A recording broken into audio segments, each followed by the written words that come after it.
Jewellers మొట్టమొదటి factory outlet లో long హారాల పండుగ. లాంగ్ హారాల మీద ఫ్లాట్ 9.99% VA. ఈ ఆఫర్ నవంబర్ 8 నుంచి 16 వరకు. ఆఫర్ అన్ని శాఖలకు వర్తిస్తుంది.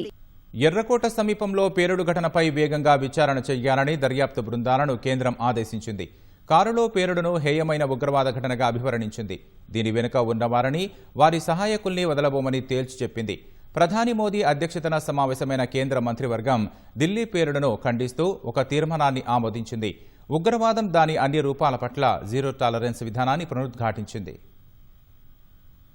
ఎర్రకోట సమీపంలో జరిగిన పేలుడును హేయమైన ఉగ్రవాద ఘటనగా కేంద్ర ప్రభుత్వం అభివర్ణించింది. ఈ కేసును అత్యంత అవసరంగా భావించి వృత్తి నైపుణ్యంతో దర్యాప్తు చేయాలని సంబంధిత ఏజెన్సీల్ని ఆదేశించింది. పేలుడు ఘటన వెనుక ఉన్న వాళ్లను, వారిని ప్రోత్సహించిన వారిని ఆలస్యం చేయకుండా చట్టం ముందు నిలబెట్టాలని సూచించింది. భూటాన్ నుంచి తిరిగొచ్చిన తర్వాత ప్రధాని నరేంద్ర మోదీ అధ్యక్షతన బుధవారం కేంద్ర మంత్రివర్గం సమావేశమైంది. ఈ సమావేశంలో ఉగ్రవాదం దాని అన్ని రూపాల పట్ల కేంద్రం జీరో టాలరెన్స్ విధానాన్ని పునరుద్ఘాటించింది.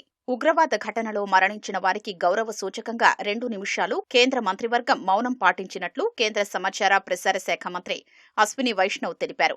కేబినెట్ భేటీ తర్వాత మాట్లాడిన ఆయన పేలుడు ఘటనను ఖండిస్తూ కేంద్ర మంత్రివర్గం తీర్మానాన్ని ఆమోదించినట్లు వివరించారు. ప్రభుత్వంలోని అత్యున్నత స్థాయిలో పరిస్థితిని నిశితంగా గమనిస్తున్నట్లు తీర్మానంలో పేర్కొన్నట్లు చెప్పారు. The cabinet expressed its profound grief over the loss of lives in the terrorist incident. The country has witnessed a heinous terror incident perpetrated by anti-national forces through a car explosion near the Red Fort on the evening of 10th November 2025.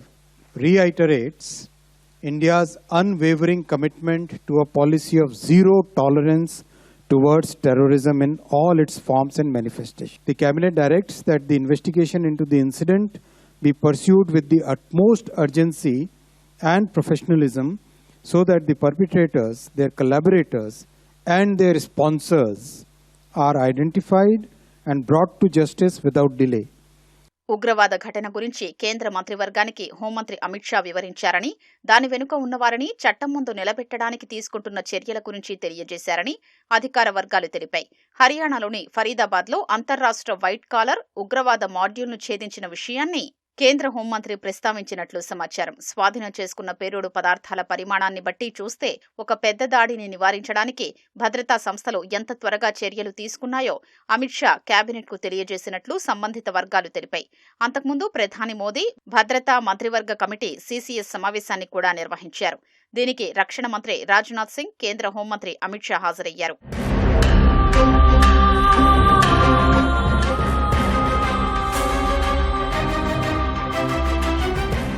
మరోవైపు భారతీయ ఎగుమతులపై America విధించిన అధిక సుంకాల ప్రభావాన్ని అధిగమించడానికి ఎగుమతిదారులకు సహాయం చేయడానికి 45,000 కోట్ల విలువైన 2 పథకాల్ని కేంద్ర మంత్రివర్గం ఆమోదించింది.